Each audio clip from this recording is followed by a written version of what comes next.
Ассаламу алейкум достор. Бүгүнкү видео материал өтө ооругандарга жана өтүн алдыргандарга арналмакчы. Анықтан көңүл буруп угуңуздар.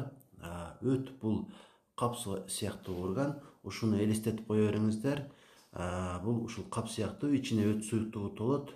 Башында болсо ушундай тешиги бар, бирок анын өлчөмү ийненин көзүнчөлүк гана. Боордо иштелип чыккан өт суюктугу ушул органга толот жана биз тамак жей баштаганыбызда ал ошол суюктук 12 личеге куюлат жана тамак сиңирүүгө, айрыкча майдын сиңирилишине катышат. Кызматы ушул гана: өттү топтоп берүү, анан керектүү учурда чыгарып берүү. Жана туура эмес жашоо образынан улам, туура эмес тамактануудан улам сөзсүз түрдө бардык органдарыбызды ошол катары өтүбүздү дагы жабыркатабыз. Эми эгерде ушул органыбыз ооруса эмне кылабыз? Ошого басым жасайын.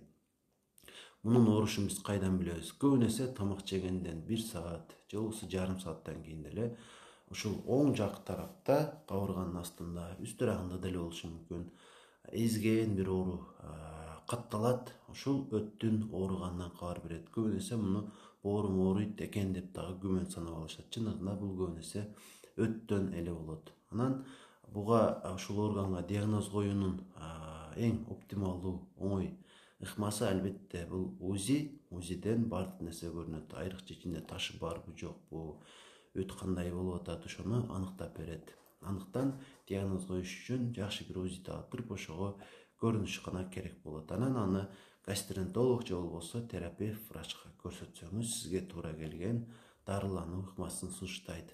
Анан эгерде өтүңүз ооруп, бирок дарыгерге бара албай аткан болсоңуз, же болбосо сиз качандыр операция кылып өтүңүздү алдырган болсоңуз, мен алдыда азыр диетаны сунуштап өтөм. Ошол айтылган диетаны кылып жүрсөңүз, организмиңиз жакшыраак иштейт, өтүңүздүн бар жоктугу да анчалык маанилүү эмес. Кыскасы, сизге жакшы болот. Ошол диетаны айтайын. Демек, эң негизги нерсе майга басым жасалат. Ошол айрыкча жаныбардын майын азайтышыбыз керек болот. Ошондо көйгөй бир топ жеңилдейт. Айрыкча өтүн алдыргандарга, өтү жок жашап аткандарга ушул сунуш жаныбардын майынан мүмкүн болушунча качыңыздар. Тамак аш үчүн өсүмдүк майынан гана колдонсоңуздар өтө жакшы болот. Бирок өсүмдүк майын дагы күнүнө 50 миллилитрге чейин азайтсак өтө жакшы болот. Жана дагы бир күндө 4-5 жолу, көбүрөөк дейли, тамактанып, ар биринде азыраак порциядан жеген жакшы. Анан ашыкча куурулбаган тамактарды жесек жакшы болот. Албетте биз баарыбыз эле кууруп жейбиз тамакты, ошондуктан бир аз чалараак куурутсак аялдарыбызга өтө жакшы болот. Анан дагы өтө муздак нерсени ичкени, жегени болбойт. Бир аз жылытып, анан жеп ичкен жакшы тамак ашты.